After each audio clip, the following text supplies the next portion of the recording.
মানে মানে স্ত্রী প্রধান নাই, স্ত্রী মারা গেছে, বাচ্চা নিয়ে কষ্টে আছেন, পুরুষ প্রধান যে ফ্যামিলি, উনি বিয়ে করেন নাই, তার ক্ষেত্রে আপনাদের কি সমস্যা?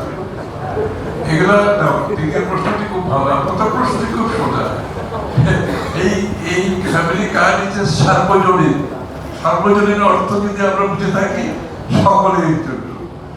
আমি প্রথমে শুরুতেই বলেছি দলীয় কোনো প্রভাব এখানে থাকার কোনো সুযোগ নাই।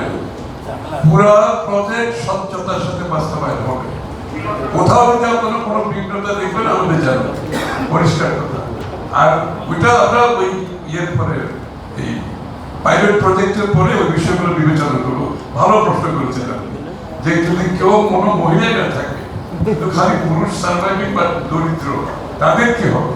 এটা আমরা পাইলট প্রজেক্ট শেষ করার পরে পার্ট অফ আওয়ার প্রজেক্টের মধ্যে আছে আলোচনার মধ্যে, সেটা আমরা সিদ্ধান্ত